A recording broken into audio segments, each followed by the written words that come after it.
Hello दोस्तों, कैसे हो आप सभी। मैं अरविंद आप सभी साथियों का स्वागत करता हूं एसीएस कैरियर इंस्टीट्यूट की यूट्यूब चैनल पे।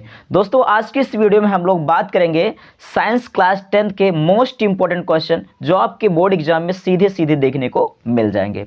तो आज की इस क्लास में हमने जो क्वेश्चन लिए हैं वो लिए हमने बायोलॉजी से। ठीक है, बायोलॉजी से हमने क्वेश्चन लिए हैं और ये देखिए हमने चैप्टर वाइज क्वेश्चन को डिवाइड किया जो भी इंपॉर्टेंट क्वेश्चन है।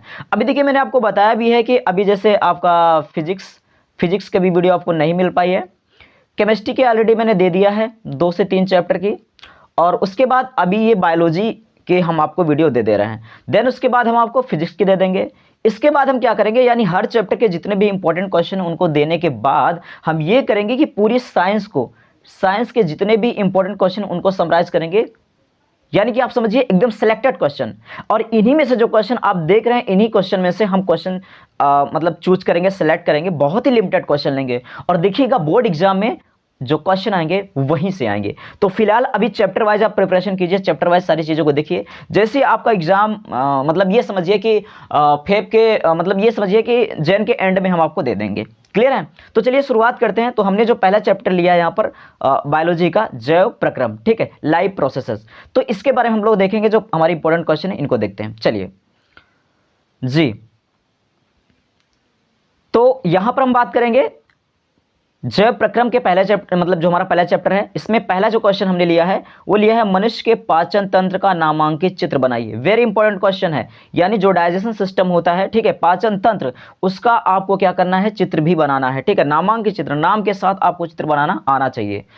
दूसरा क्वेश्चन है मानव शरीर में पाई जाने वाली सबसे बड़ी ग्रंथि कौन सी है, उसके कार्य का वर्णन कीजिए। यानी कि जो यकृत के बारे में बात कर रहा है, सबसे बड़ी ग्रंथि जो होती है मानव शरीर में क्या होती है, यकृत, यानी कि लीवर, जिसको जिगर भी बोला जाता है, उसके बारे में आपको क्या करना है, बताना है, देन उसके कार्य को भी डिफाइन करना है। क्लियर है? चलिए तीसरा क्वेश्चन देखते हैं। तीसरा क्वेश्चन है आपका मनुष्य में पाए जाने वाले पाचक एंजाइमों के कार्यों का वर्णन कीजिए। यानी जितने भी पाचक एंजाइम होते हैं, डाइजेस्टिव एंजाइम्स होते हैं, इनके बारे में आपको क्या करना है, पढ़ लेना है बखूबी।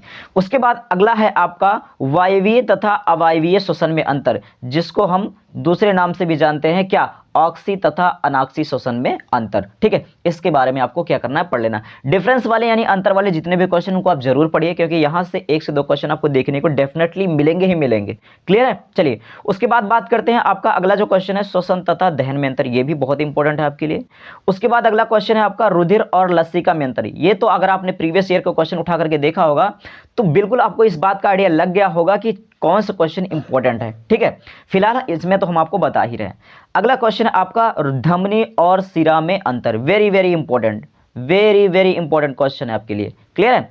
अगला क्वेश्चन है आपका पादपों में फ्लोएम द्वारा भोज्य पदार्थों के स्थानांतरण को समझाइए। यानी जो आपके पादप होते हैं, पौधे होते हैं, उनमें जाइलम और फ्लोएम ऊतक होते हैं, उसमें किस तरीके से, फिलहाल इसमें स्पेशली पूछा है फ्लोएम ऊतक जो होता है किस तरीके से आपका भोज्य पदार्थों को पहुंचाता है। यानी फोटोसिंथेसिस की क्रिया होने के बाद, यानी प्रकाश संश्लेषण की क्रिया होने के बाद, फोटोसिंथेसिस की क्रिया होने के बाद जो जाइलम ऊतक होते हैं वो किस तरीके से पूरे पौधे में भोजन को क्या करते हैं, पहुंचाते हैं। अगला क्वेश्चन है आपका नेफ्रॉन की रचना। चलिए ओ ओ ओ ओ ओ ओ जी, तो यहां पर लेते हैं। अगला क्वेश्चन है हमारा कि नेफ्रॉन की रचना तथा क्रियाविधि का वर्णन कीजिए। ठीक है, यानी आपने पढ़ा होगा कि जो उत्सर्जन की इकाई होती है वो क्या होती है, नेफ्रॉन होती है। क्लियर है? वृक्क के बारे में आप लोगों ने पढ़ा होगा। ठीक है, अगला आपने देखा होगा पोषण क्या है, पोषण की आवश्यकता क्यों पड़ती है, पोषण के मुख्य प्रकारों का वर्णन कीजिए। पोषण के बारे में भी आपको पढ़ लेना है। देन उसके बाद पाचन क्रिया से आप क्या समझते हैं। मनुष्य के श्वसन अंगों का नामांकित चित्र बनाइए तथा उसके कार्यों का वर्णन कीजिए। मनुष्य के जो आपके रेस्पिरेटरी सिस्टम होते हैं उनके बारे में भी आपको अच्छे से पढ़ लेना है, यानी कि उसके भी फिगर को बढ़िया से आपको प्रैक्टिस कर लेना है। एग्जाम में बायोलॉजी से एक क्वेश्चन तो जरूर आएगा, ऐसा मान लीजिए आप, जिसमें आपको फिगर बनाना रहेगा। अगला है आपका मनुष्य के हृदय की आंतरिक संरचना एवं क्रियाविधि का सचित्र वर्णन कीजिए। नेक्स्ट क्वेश्चन की तरफ चलते हैं हम लोग। तो अगला क्वेश्चन आपका क्या है जी, अगला क्वेश्चन यहाँ पर उत्सर्जन से क्या तात्पर्य, मनुष्य के उत्सर्जित अंगों के नाम लिखे, मनुष्य के वृक्क की संरचना तथा कार्यविधि का सचित्र वर्णन कीजिए। ये भी क्वेश्चन आपके लिए इंपॉर्टेंट है। हमने क्या बोला आपसे, हमने ये बोला आपसे कि भाई मेरे जितने भी क्वेश्चन हम आपको दे रहे हैं इन सारे क्वेश्चन को हम एक सीरीज के रूप में सारे क्वेश्चन की हम आपको प्रैक्टिस करवा देंगे, सारे क्वेश्चन पढ़ा देंगे, आप पढ़ लीजिएगा, सारे क्वेश्चन यहीं से टकरा जाएंगे। आपको कुछ भी एक्स्ट्रा करने की जरूरत नहीं है, आप बिल्कुल परेशान नहीं होना आपको। अगला है वाष्पोत्सर्जन से क्या समझते हैं, इसका क्या महत्व है।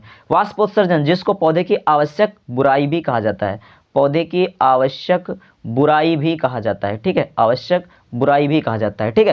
हालांकि इस नाम से अभी तक क्वेश्चन ज़्यादा पूछा नहीं है, फिर भी आप जान लीजिए, मान लीजिए आपसे पूछ लेता है कि पौधे की आवश्यक बुराई किसे कहते हैं, क्या है, इसके बारे में समझाइए, तो पता होना चाहिए कि किसके बारे में बात कर रहा है। ये बात कर रहा है किसके बारे में, वाष्पोत्सर्जन के बारे में बात कर रहा है। चलिए आगे बढ़ते हैं। अगला क्वेश्चन है, जो अगला क्वेश्चन है वो हमने लिया है चैप्टर 2 से। तो जो दूसरा चैप्टर है हमारा नियंत्रण एवं समन्वय, इसके बारे में हम लोग बात करेंगे। तो नियंत्रण एवं समन्वय वाला जो चैप्टर है, इसमें देखिए पहला क्वेश्चन आपका, एक तंत्रिका कोशिका की संरचना बनाइए तथा इसके कार्यों का वर्णन कीजिए। यानी जो आपका तंत्रिका कोशिका होती है उसकी संरचना आपको बनाना है, उसके कार्य को भी डिफाइन करना है। देन बात करते हैं अंतःस्रावी ग्रंथियां, यानी जो एंडोक्राइन ग्लैंड्स होती है उनके बारे में आपको बताना है। हमारे शरीर में पाई जाने वाली मुख्य अंतःस्रावी ग्रंथियों के नाम लिखिए। ये सारे क्वेश्चन हम आपको करवा देंगे, बिल्कुल परेशान होने की जरूरत नहीं है आपको। नेक्स्ट आपका वेरी वेरी इंपॉर्टेंट क्वेश्चन है, प्रतिवर्ती क्रिया को चित्र की सहायता से समझाइए और इसके महत्व क्या हैं, ठीक है। प्रतिवर्ती क्रिया यानी जिसको आप बोलते हैं रिफ्लेक्स एक्शन, ठीक है, ये क्या होता है इसके बारे में आपको पढ़ लेना है।